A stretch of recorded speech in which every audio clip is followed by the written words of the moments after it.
Ռադիո Շանթ։ Սկզբանե նշեմ, որ մեր քաղաքում նոյեմբերի 1-ին սպասվում է գրքի շնորհանդես։ Կարծում եմ, որ գրքասերները շատ ուրախ կլինեն լսելով այս իրադարձության մասին եւ ինչ գիրք է ընդհանրապես այն իրենից ներկայացնում, ով է հեղինակը։ Նշեմ, որ հեղինակն է այսօր մեր տաղավարում։ Եվ այսպես ողջունենք տաղավարում մեր հարգարժան հյուրին Գայանե Հովհաննիսյանին, ով հեղինակն է, գիրքը կոչվում է «Երբ լուրում են սրտի զարկերը»։ Ողջույններ եւ շնորհակալություն հրավերի համար։ Շնորհակալ եմ Շանթ հեռուստա եւ ռադիո ընկերությանը, որ այսօր հյուրընկալել են ինձ։ Հիմնական թեմային անդրադառնալը Գայանե, ես կուզենայի ճշտել, թե ինչպես է ստեղծագործող մարդը սկսում իր առավոտները։ Գիտեմ, որ իր հետ արթնացնում է նաև գեղեցիկը տեսնելու հնարավորությունը, ստեղծագործական ինչ-որ մտքեր, երանգներ են գալիս այցի։ Ինչպես եք դուք սկսում ձեր առավոտները։ Առավոտները շատ յուրաքանչյուր առավոտ իր հետ բերում է մի նորույթ, չես կարող ասել, թե ինչպես կսկսվի այդ առավոտը, բայց բնականաբար, ինչպես բոլոր մարդիկ, ովքեր ցանկանում են առողջ լինել, առավոտը ավելի շատ մարմնամարզությամբ է, եւ անգամ ես սովորական թվացող երևույթը կարող է դառնալ ստեղծագործական, այսպես բում։ Ահա, ակունք ինչ-որ բանի։ Ակունք ու սկսվի մի նոր ստեղծագործություն։ Այս ամենը միշտ է այդպես եղել, ուղղակի 20 թվականի պատերազմը, այսպես ասած, ոնց որ բաժանեց կյանքը առաջ եւ հետոյի, եւ մի տարի լրիվ դադարել եմ մտածել, ստեղծագործել, ոնց որ կյանքը կանգնել էր, էլի։ Բոլորիս համար էր այդպես, կարծում եմ չկա մի այդպիսի adekvat հայ, ում համար այդպես չէր իրականությունը այդ ժամանակահատվածում։ Այո, իսկ մնացած առավոտները նույն ձևով։ Մշտապես։ Ահա։ Լավ, Գայանե ջան, ես ուսումնասիրել եմ եւ գիտեմ, որ ստեղծագործողները, հայտնի գրողներ միշտ առավոտյան օգտագործել են ըմպելիքներ, որոնք իրենց այսպես ներշնչել են, ստեղծագործել եւ անգամ հորիզոնական ներկային գինի եւ սուրճ։ Ձեզ համար սուրճ։ Ահա, այս առումով շատ նման ենք միմյանց։ Դա շատ լավ է։ Իսկ ներշնչում է, բերում է ձեզ ներշնչանք սուրճը։ Կա, պահ, որ ներշնչանք բերում է, այո, հենց այդ բույրը եւ պահը, որ միանգամից է։ Այո, միանգամից մտքեր են գալիս, էլի։ Շատ լավ։ Լավ, հիմա արդեն մեր հիմնական թեմային գիրք շնորհանդես եւ ընդհանրապես այս թեման, որը կարծում եմ, որ բխում է բոլոր հայերի սրտից, մտքից եւ հոգուց։ Գայանե ջան, երկար տարիների աշխատանքային փորձ ունեցող մանկավարժեք, մենք գիտենք դրա մասին, երբ բացահայտեցիք, որ ձեր մեջ նաեւ ստեղծագործող է ապրում, գրող, անձ է։ Ուրեմն ասեմ, դպրոցական տարիներին ես ստեղծագործել եմ եւ այն ժամանակ հայտնի ամսագրեր կային ու նաեւ թերթ պիոներ կանչ էր կոչվում, ամսագիրը պիոներ էր կոչվում։ Անգամ լսել եմ այդ մասին ես։ Ես ունեցել եմ տպագրված բանաստեղծություններ պիոներ կանչ թերթում։ Ստեղծագործել եմ։ Ստեղծագործել եմ, այո, բայց հետո արդեն մանկավարժական կյանքը իր ընթացքի մեջ ինձ այսպես վերցրեց ու ամբողջ այդ ժամանակահատվածը 25 տարի կլանված եմ եղել այդ գործունեությամբ ու միայն ամբողջությամբ նվիրվել եմ մանկավարժությանը։ Չնայած այդ աշխատանքը եւս ենթադրում է ստեղծագործական աշխատանք, որովհետեւ անընդհատ միջոցառումներ, սցենարներ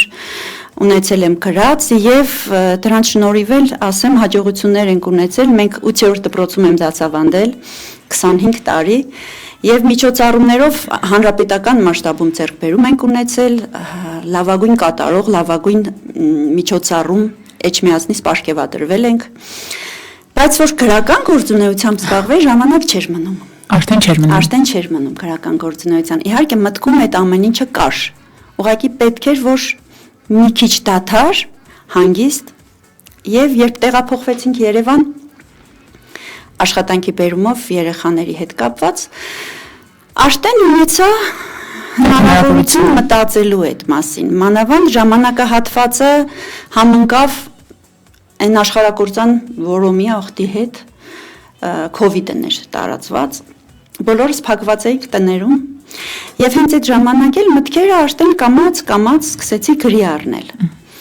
Գրի առնելուց հետո համացանցի շնորհիվ տարածում ունեցան ու ստացա առաջին զանգը մի շատ արժանավոր մարդուց, կաճառական էր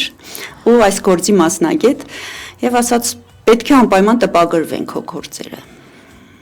Այդպես սկսեցի գրել իրար հետևից լույս այդ ստեղծագործություններս արդեն թղթին հանձնել, չխաչված ուղիներ, տարիների հեռվից, երթիկներից այն կողմ ամենահետաքրքիրը ամենասիրուններից մեկների դեպ երթիկներից այն կողմ իրոք հրաշքեր այն պատմությունը նորից ձեր ասածով առավոտյան ոգեշնչումից եղավ սուրճը եւ ոգեշնչումը սուրճ էի խմում ու պատշգամբից այսպես տեսա պատուհանից միանգամից պատշգամբը երևում էր երկու աղունիկներ միշտ մեր պատշգամբին այդտեղ գալիս նստում էին ես կերակրում էի իրենց պտտվեցին ու ոնց որ պատուհանից ներս էին նայում այսպես նայեցի դուրս ու զգացի որ այն քաղաքը որ կյանքով էր շնչում ամայացած է էլի չկան ու այդ ոգեշնչումը եղավ եւ այդ պատմությունը աղունիկների Վարուժանի Մարիի պատմությունը այդպես միանգամից ստեղծվեց Դեպ նշեմ բախշեղնք ես երբ ընթերցում եմ երթիկներից այն կողմը եւ անգամ անունների ընդրությունը Վարուժան եւ Մարի իրոք հրաշքի եւ ես շատ կուզենայի որ երբ գիրքը հայտնվեր արդեն մեր ընթերցասերների սեղաններին անպայման հենց առաջինը այդ մեկը ընթերցեին որովհետեւ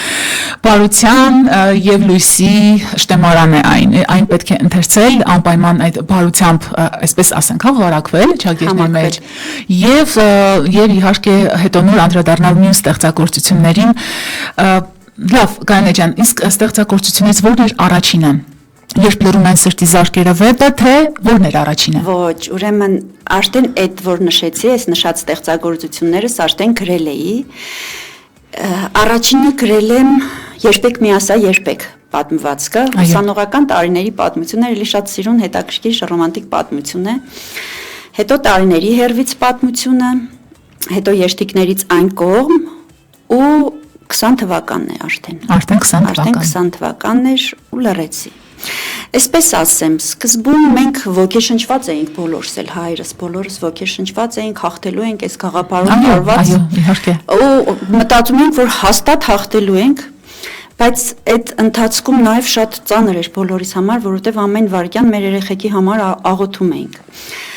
Ես դասղեկ էի երեխաներիս մինչ այդ, ուրեմն իրենք արդեն զինվորակոչվել էին եւ գնացել էին բանակ, բոլորը տղաներս բոլորը կռվում էին, ռազմի դաշտում էին։ Ամեն օր աղոթում էինք իրենց համար։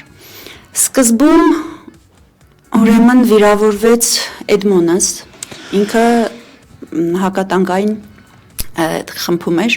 եւ պատմությունը կա գրքում շատ հետաքրքիր Էդմոնի հետ կապված Էդմոնի համար էինք մտածում, հետո լուր եկավ Ժորան է վիրավորվել, հետո Դավիթն է վիրավորվել, այսպես ամեն մեկի հետ ապրում էինք, աղոթում էինք, այո, բայց ամենասարսափելին ուրեմն հոկտեմբերի 19-ին արդեն իմացանք մի 3 օր հետո, որ Իջևանի գունդը չկա, անհայտացել է ու բոլորս մտքով հոգով Հովանեսի հետ էինք, որովհետև այնտեղից էր։ Հետաքրքիր է, որ սկզբում մտածում ենք, որ ինքը ապահով է, էլի, թե մի պա գալիս է, որ որևէ մեկի համար մտածում ենք, գոնե ապահով վայրում է։ Ամենաապահովը ես մտածում եմ, որ Հովանեսն է, որտեղ Իջևանում էր։ Բայց նրանց էլ էին տարել ու 19-ից հետո լույս չունեինք արդեն Հովանեսից։ Իսկ հետո արդեն բոլորս գիտենք ինչ եղավ նոյեմբերի 9-ին, բայց առավոտյան արտակից լուրը իմացանք։ Նոյեմբերի 9-ի առավոտյան ուղղակի մենք իմացանք, որ երեխան վիրավորվել է։ Եվ ամեն մի վիրավոր տղայիս հետ ես ապրում էի ու անպայման նշում էի անում էջում, որովհետև գիտեի, որ աշակերտներս հետևում են ու ես ոնց որ համակարգող լինեի։ Ասում եմ երեխեք ջան, աղոթենք արտակից համար, աղոթենք, բայց ես չգիտեի, որ արդեն արտակս լույս է դարձել, այսպես ասած։ Իսկ իրիկունը, որ իմացանք հրադադարի մասին, այս չգիտեմ, հնարավոր չէ բառերով նկարագրել, թե ինչ ապրեցինք բոլորս, ու այդ պահին ես լրիվ թևակոտոր եղա, այսպես ասեմ։ Թևերս ոնց որ կտրվեցին ու լռեցի, ոնց կարող էր, չէ՞ որ մենք հաղթում էինք։ Ասում էին, պիտի ազատագրենք Շուշին, մենք սպասում էինք Շուշիի ազատագրմանը ու հանկարծ ու որ այդ արդեն հետո ասում են պարտվեցինք, ասում եմ ինչ պարտվել, ես դրա համար եմ լռել, ես չեմ հաշտվել, այդ պահին ես ասի ինչ լավ է, որ ես էլ առաջի խոսքերը որ եղել է, մերոնք զարմացած ինձ նային, ես ասի ինչ լավ է, որ ես էլ դպրոցում չեմ դասավանդում, ուսուցիչ չեմ, զարմացած մերոնք նային, ասին այսինքն, ասի ես չէի կարողանա երեխեքի աչքերին նայել։ Ես ոնց նայում եմ երեխեքի աչքերին, որոնց մշտապես ոգևորել եմ ու ասել եմ, որ հայրենիքն ամեն ինչից վեր է եւ մենք հանուն հայրենիքի ենք ապրում, մենք մշտապես հաղթանակելու ենք, մշտապես մեր կողմն է լինելու ու հիմի հանկարծ ասում են պարտվել են։ Ոնց են պարտվել։ Այդ երեխեքը չեն կարող պարտվել։ Ես մինչև այժմ էլ չեմ հավատում, որ իրենք գրքում էլ է գրված այդ ամեն ինչի մասին, իրենք չեն պարտվել, սուտ է։ Ոնց կարող են իրենք պարտվել։ Իրենց դավաճանել են, ուղղակի իրենց թիկունքից խփել են։ Իրենք չեն պարտվել։ Այս ոչ ոք չի կարող ինձ հակառակը համոզել։ Այդ համոզմունք է դարձել ու իմ մեջ է, որ իրենք հաղթել են։ Տեսեք, գրքի հերոսները Արտակը եւ Հովհաննեսը հենց այդ հերոսության ու քաջության մանրացումն են։ Ես այդպես ասում եմ, սիրելի ունկնդիրներ, որովհետեւ ես ինքս ընթերցել եմ ստեղծագործությունը եւ ուղղակի հիացած եմ եւ այդ ապրումները, այդ էմոցիաները անդադար ինձ հետ են գիշեր-ցերեկ, ասես վերապրեի ես այդ ընթացքը։ Եվ Հովհաննեսով եւ Արտակով մենք բացահայտում ենք մյուս տղաներին ու ճանաչելով այսպիսի մի սերունդ հերոսական անձնազոհ, որովհետև տղաները էգոիզմի կողքի չեն քայլում։ Տղաները իրոք գնացին անձնազոհության, տալով կյանքը։ Տվեցին ամենաթանկը կյանքը։ Ոնց կարող էին իրենք պարտվել, անհնար է։ Ուղղակի ցավոտ կողմեր շատ եղան այս ընթացքում։ Ես հիշում եմ մի անգամ պատերազմի ընթացքի մեջ էր թեժ եւ մի կրպակի մոտ կանգնած էի, տրանսպորտի էի սպասում, մի կին եկավ շատ ոգևորված, խաղող տվեք ինձ։ Վաճառողը ասաց, որքան ես ուզում քույրիկ, շատ տվեք խաղող ինձ։ Ինչի համար ես ուզում քույրիկ, որովհետև գինի եմ սարքելու, որ տղաների հաղթանակի օրը մենք խմենք այդ գինին ու շնորհավորենք միմյանց։ Եվ ես այդ ժամանակ արդեն մի տեսակ հակասական դրամատրությունների մեջ էի, արդեն այդպես վստահ չէի, որ հաղթելու ենք, ինչ որ մտքեր էին արդեն ինձ համակել, դաժան, մղձավանջային։ Ու ես հիշում եմ այդ կնոջ ոգևորությունը եւ շատ տխրում եմ, որ այդ կնոջ նման, մեր տղաների նման, քանի հայեր այդպես թևակոտոր եղան։ Լավ, Գայանե ջան, իսկ այդ ընթացքում դուք խոսում եք տղաների հետ հնարավորության սահմաններում, իհարկե որ հնարավորության սահմաններում այո, խոսել եմ։ Մի բան եղավ, որ Գրիգորիցս լուրջ չունեինք եւ ծանոթ տղաներից էլի մեր դպրոցից Ռոբերտը, էլի քրկում կա իմ հերոսներից մեկն է, ինքը զանգեց Թինգեր Հովհաննիսյան, Գրիգորից տեղեկություն ունեք։ Ասի չէ, բայց ինչ կա Ռոբերտ ջան, բա մենք իրենց կողմերում էինք ու հիմի ուզում եմ կապվում եմ հետը չկա, տեղեկություն չկա։ Անմիջապես զանգեցի նորից աշակերտներիս, ովքեր որ այստեղ էին, արդեն եկել էին եւ ինչ որ կերպ կարողացան կապ հաստատել երեխու հետ ու լավ է, ապահով վայրում էր արդեն երեխեն ու մի քիչ այսպես հանգստացանք։ Յուրաքանչյուրի հետ կապված անընդհատ այդ բրբտումների մեջ եղել ենք, թե որից լուր իմանանք, իսկ որ Արմենից ընդհանրապես լուրջ չունեինք։ Եղնիկները դե փակվել էին անգամ, եղնիկներից մինչև երևի դեկտեմբեր լուրջ չկար։ Այդ էլ էր սարսափելի, այդ անհայտությունն ավելի տանջող էր, այո։ Այդ յուրաքանչյուրի հետ էլ ապրել ենք։ Այո, զգալի է։ Գրքում այդ ամենը իհարկե պատկերվում է եւ զգալի է։ Գայանե ջան, երբ լրում են սրտի զարկերը վեպի հերոսները ձեր սաներն են, Արտակը եւ Հովհաննեսը, ինչպիսին էին նրանք պատերազմից առաջ, որպես աշակերտներ, հա, պատանիներ, ինչպիսին էին նրանք։ Լրիվ տարբեր էին։ Այնքան հետաքրքիր է, իրանք հակառակ բևեռներ էին։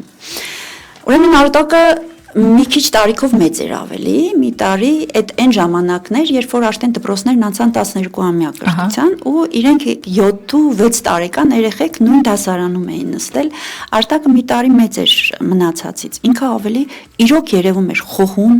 այսպես շրջահայաց, եւ երբ որ անկարգություն էին անում, ինքը անպայման սաստում էր իր հայացքով, Հովհաննեսը բարության մարմնացում էր։ Հովհաննեսը մի ուրիշ աշխարհ էր, ինքը այս աշխարհից չէր։ Զգացվում է։ Հա, ինքը կարծես այլ մոլորակից իջած լիներ։ Տարբեր երեխեք էին իրենք։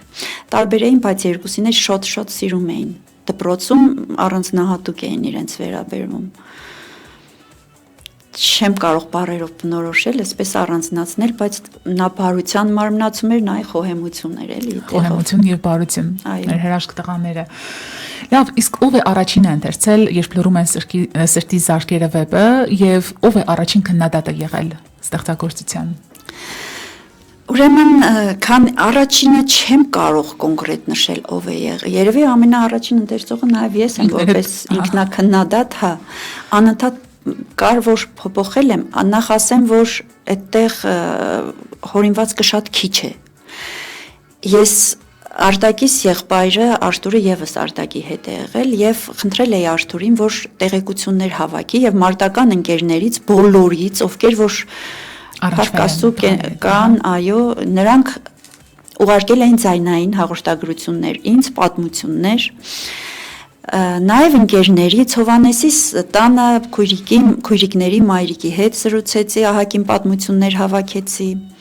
Հետո Արտակիս մտերիմ ընկերուհու հետ հանդիպեցի, Ձիաննայի, շատ լավ աղջիկ է, ինքն էլ էսպես այլ աշխարհից եկած է, լրիվ ու շատ ափսոս է, որ մեր այդ երեխեքի նպատակները կիսատ մնացին, իրենք շատ սիրուն ընտանիք կազմեին Արտակն ու Ձիաննան ու շատ լավ սերունդ կունենային։ Անկասկած։ Նրանից եւս ահագին պատմություններ այդպես հավաքեցի եւ այդ բոլորը միասին դարձան մտքեր ու արդեն գրի առա հիմքը։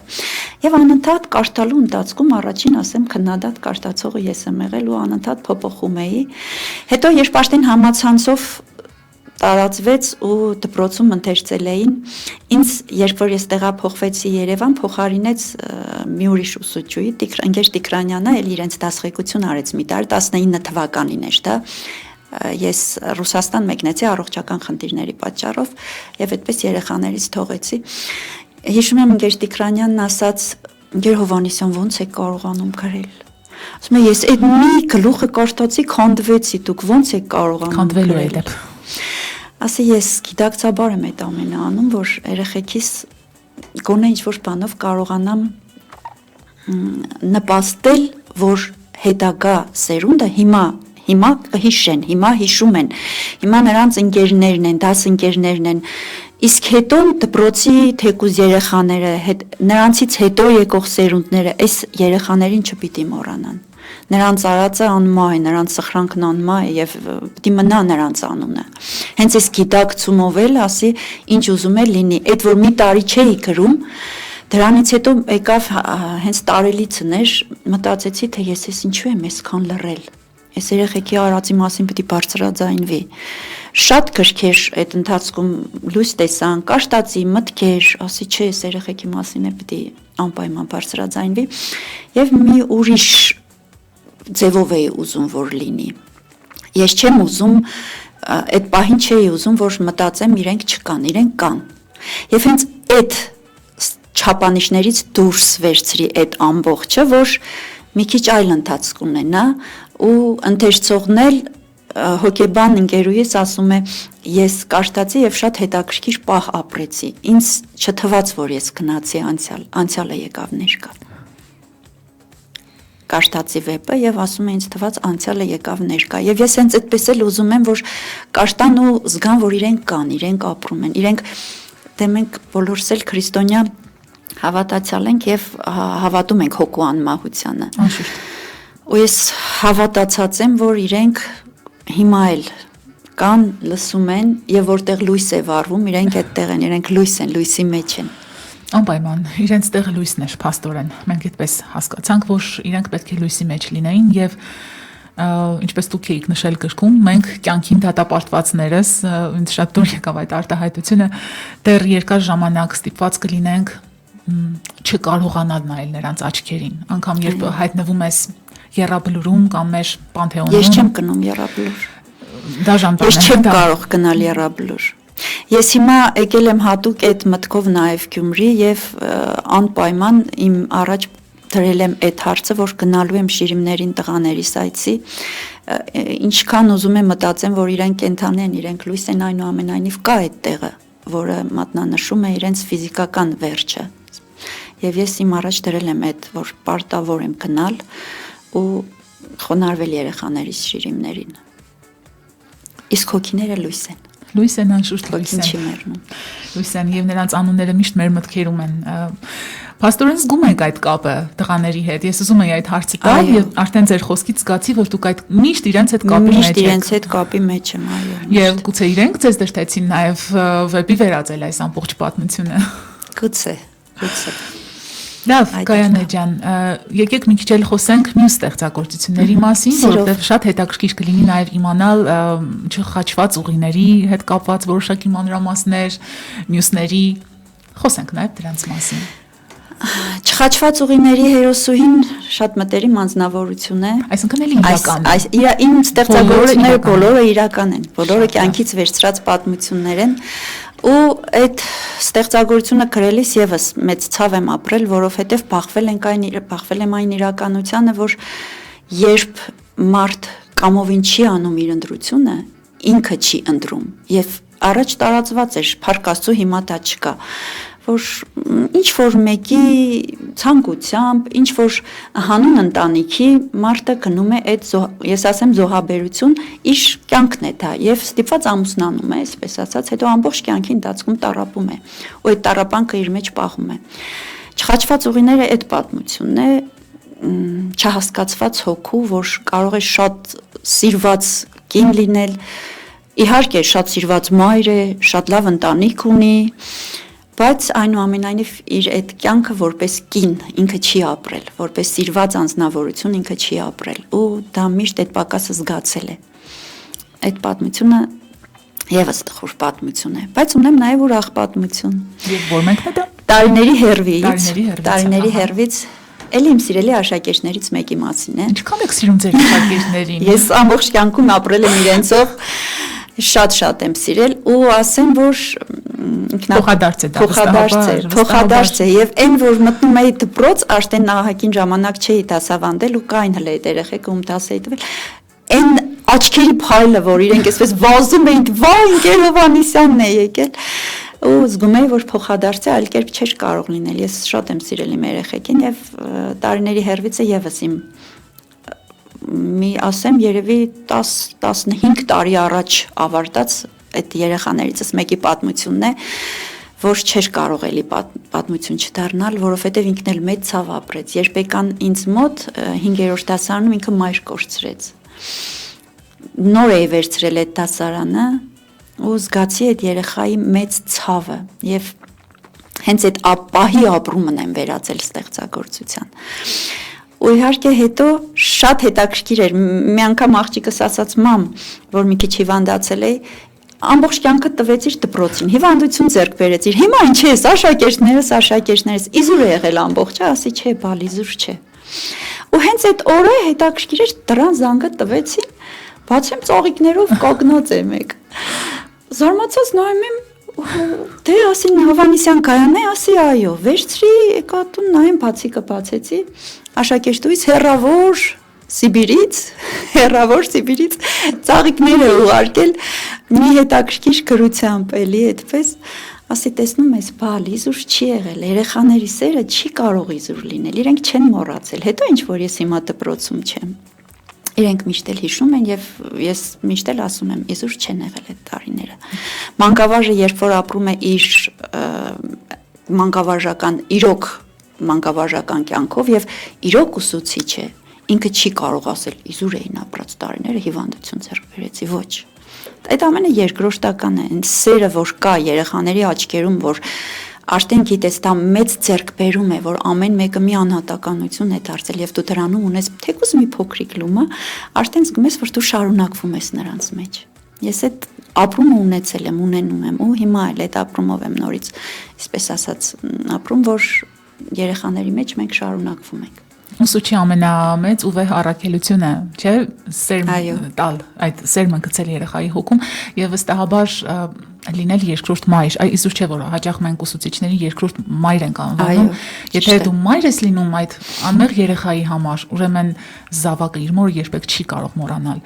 Ես ինքս ունեցել եմ այդպիսի ուսուցչուհիներ եւ փառք Աստծո ունեցել եմ եւ շատ լավ հասկանում եմ ինչ ասել է դա, որովհետեւ լավ ուսուցիչը այնքան բան կարող է տալ, այնքան բան կարող է փոխել, հաստատ ընտանիքում անգամ այդքան շատ բան չես կարող զգալ կամ տեսնել։ Մենք կրթում ենք իրենց հոգին, մենք բժիշկները նրանց չէ մարմինն են բուժում, մենք էլ բուժում ենք թեկուզև նրանց հոգիները։ Ինչ որտեղ, եթե ինչ որ բան այն չի ստացվում ընտանիքում, մենք փորձում ենք բուժել այդ հոգին։ Եվ բնականաբար գնահատականը ստանում եք։ Անպայման։ Դա միանշանակ։ Անպայման, փոխադարձ է։ Հավատում եմ դրան, թեկուզ փաստը, որ մեզ ընկերակցող ձեր աշակերտուհուն դուք աղջիկս անվանեցիք, ես սկզբում մտածեցի ձեր դուստերն է, բարձվեց ձեր աշակերտուհին է, նրան էլ ջերմ ողջույններ։ Եվ Գայանե ջան, ինչ փոխեց այս գիրքը ձեր կյանքում, ձեր գործունեության մեջ, ինչ որ բան փոխեց։ Փոխելը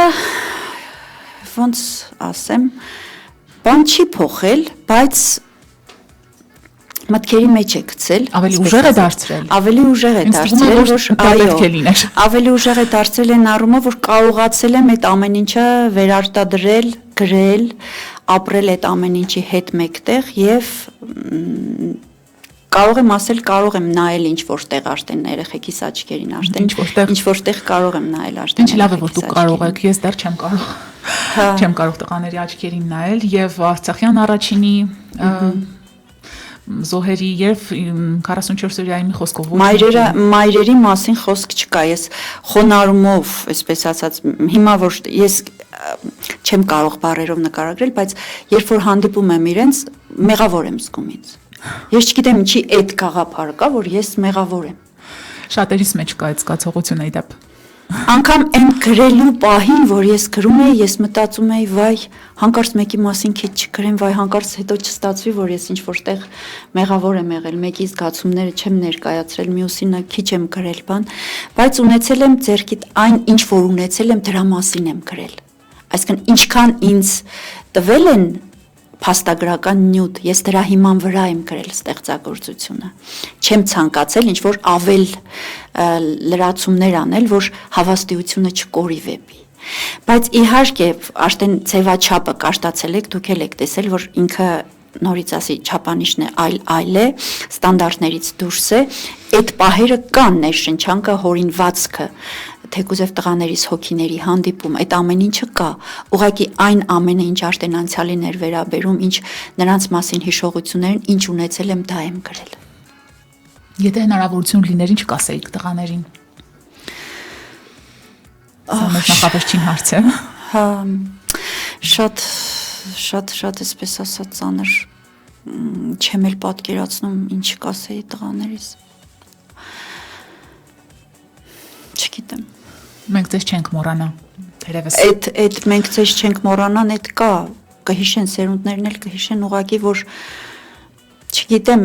եթե նորից ասեմ, եթեներին անդրադառնանք, հաղթած լինեինք, ուրիշ բան կասեի էլի։ Հիմա չեմ կարողանում ասել, որովհետև ես չգիտեմ հետական ինչ է։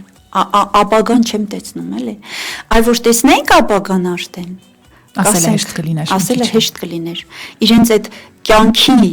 իրենց այդ ամենանվիրականի զոհաբերելը արդեն ինչ որտեղ չասեմ արտարացված, բայց հասկանալի կլիներ։ Իսկ հիմա դեռ մեծ հարցական է ինձ համար։ Այո, այդ հարցականները ցավոք սրտի դեռ կան։ Գայանե ջան, անչափ շնորհակալ ենք ձեզ հարցազրույցի համար։ Շատ հաճելի, շատ ջերմ, շատ հուզական միաժամանակ։ Եվ կուզենայի, որ եւս մեկ անգամ մեր ունկնդիրներին հիշեցնենք, երբ է սպասվում գրքի շնորհանդեսը, որտեղ թող իմանան բոլորը։ Գրքի շնորհանդեսը լինելու է նոյեմբերի 1-ին ժամը 2-ին Մսի կոմբինատ թաղամասում գտնվող 8-րդ դպրոցում, տղաներիս հարազատ դպրոցն է, իրենց երկրորդ օջախն է, սիրով կսպասենք։ Համեցեք հարգելիներս, եթե կա ցանկություն, համեցեք։ Ես էլ պատիվ ունեմ այդ շնորհանդեսը վարելու, այնպես որ ինձ համար դա մեծ պատասխանատվություն է եւ վստահ եմ, որ շատ հուզառատ օր է լինելու։ Իսկ ձեզ եւս մեկ անգամ շնորհակալություն Գայանե ջան, այստեղ լինելու, գտնվելու համար, ձեր էմոցիաներով մեզ հետ կիսվելու համար, սա շատ կարեւոր է։ Թեկուզ եւ որպես հայեր, հա, այսպես զրուցեցինք, եւս մեկ անգամ զգալով ու հասկանալով, որ նրանց գործը չենք մոռանալու։ Դա անմահ է, այո։ Շնորհակալ եմ ես էլ հյուրընկալելու համար, ձեր հրավերի համար։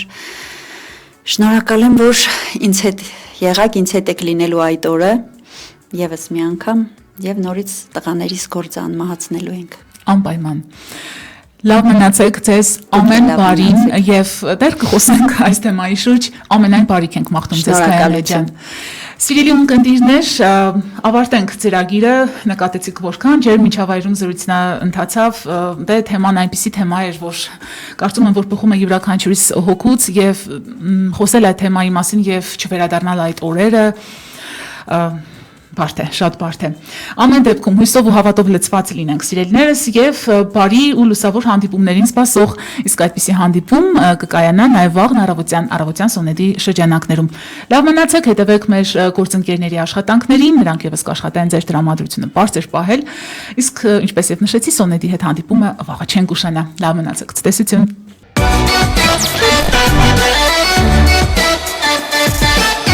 Շանթ ռադիոկայան, մեզ ոչ միայն լսում են, այլ նաև սիրում են։